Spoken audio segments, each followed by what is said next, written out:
Jack, you sent to me an email, a series of dreams that you've been having. Were these the first prophetic dreams that you've had, or have you had prophetic dreams in the past?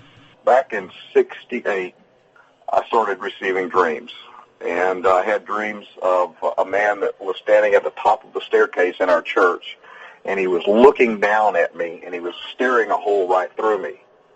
Saw the man just as clear as day, and then about a week later, I walked into the back of the church, looked up to the top of the stairs, and the man that I saw in my dream was standing exactly where I seen him, staring a hole right through me.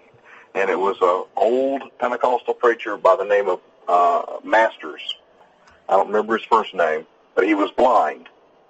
And that's why it looked like he was staring a hole through me, because he couldn't see me.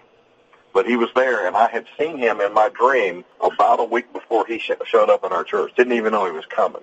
And then about 3 or 4 years later, I was living in Galveston, and I had a prophetic dream where I saw a man who was preaching a false doctrine. And he and I met in our dream, and we confronted each other in our dream. And then later, we met each other in person, and it was the same guy. He saw me, I saw him, and we had this realization that we had had a conversation before. I remembered the dream, and the dream went down just as though it happened in my dream with my conversation with the man. I'm not going to tell you who he was or what. Mm-hmm. You started having a series of dreams, I guess, in April. The email that you sent to me was dated April 22nd.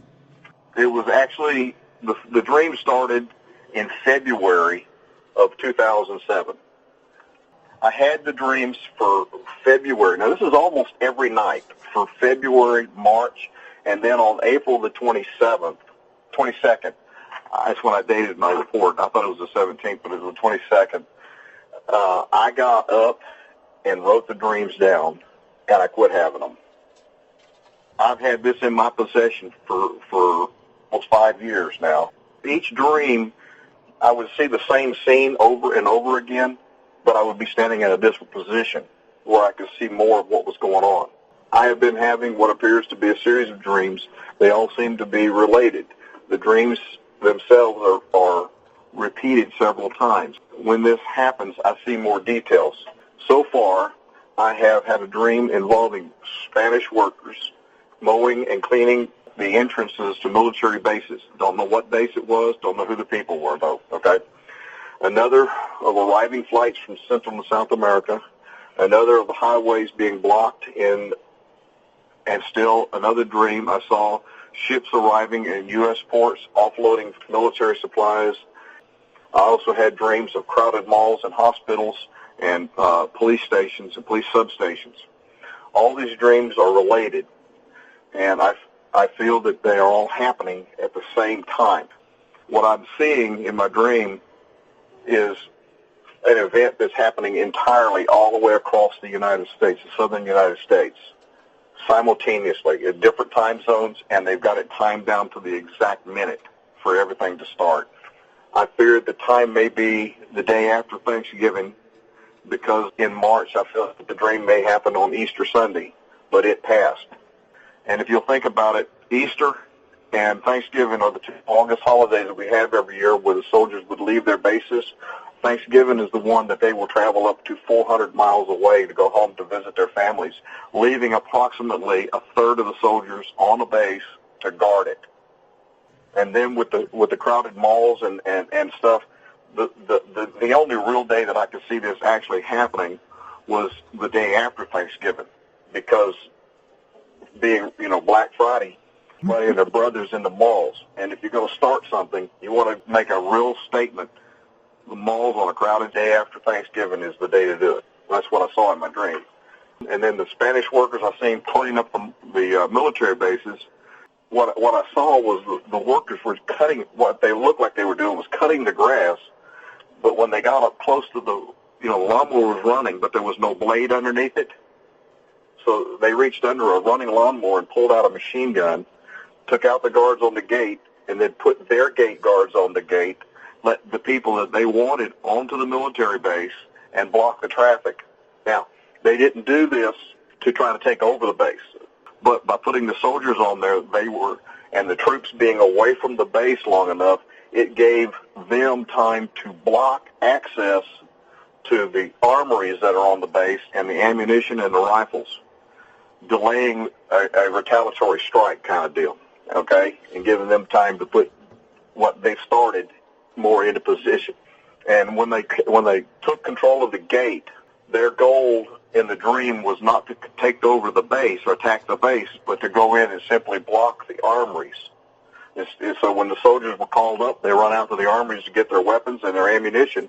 They can't get to it. They're blocked for several hours until they get a response team in to, retaliate.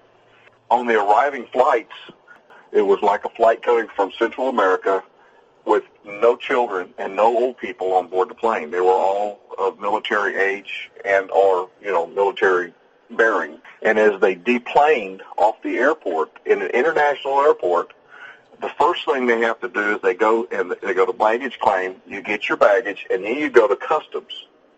And in my dream, I saw one or two people give them the papers, and they allowed them in.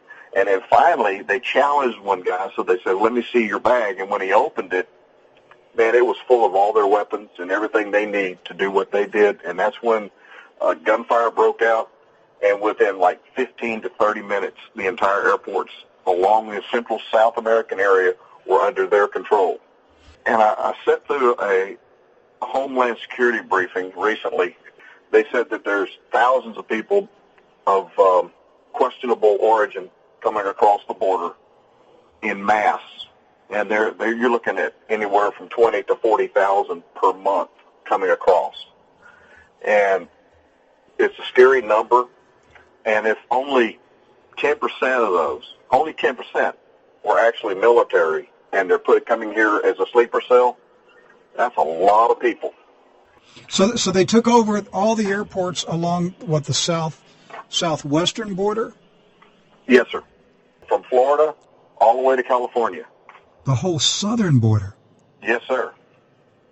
Okay, so now the revolutionaries are in control of the airports on the southern border of the United States. They have disabled military bases inside the USA. What else did you see in these dreams? There are ships that were already docked at the port, ready to offload cargo. The manifest did not match the cargo. The cargo was carrying more of their weapons and supplies, and they basically established a port beachhead at our U.S. ports in just a matter of minutes because of the control they were able to pull across. Now, did you see this in each of these things happened in different dreams? Yes, sir. It was a series of dreams.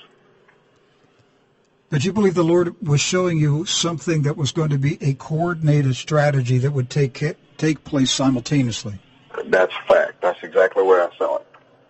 And if I had seen just the first dream and not another dream, I would have never, ever been able to put any of this together. But because it was a series of dreams, I saw the same recurring things over and over and over again, and from different perspectives. And then I could start analyzing it and putting it together as to what I was seeing. And the disturbing part was how they actually, when you get a city like the size of the city of Houston, and this is where, in my dream, because I know the city of Houston, I used it as a reference point. But if you put, like in the city of Houston, 45 north at the San Jacinto River, 59 north at the San Jacinto River, and Interstate 10 east and west at the San Jacinto River, if you simply cause a traffic jam at any three of those locations, you have shut down the southern part of Texas completely. Nothing's going to go north, east, or west, just from those three choke points.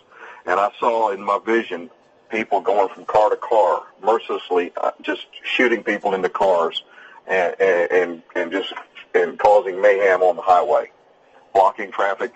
This shuts down any kind of military traffic. People being recalled back to their base, they can't get back. Civilian authorities with ambulances and police departments, the traffic's so bad they can't get in and out now. It just shuts down our economy. While the traffic is stopped at these choke points, there are armed men going from car to car, shooting people, shooting the passengers. Yes, sir. Could you see who the people were that were doing the shooting? In my dream, I assumed that they were of Middle Eastern descent. These were not Latinos at this point. These are Muslims now. No, yes. But in the beginning, it was Latinos who helped take over the military bases. That's right. But the shooting was being carried out by Middle Eastern people.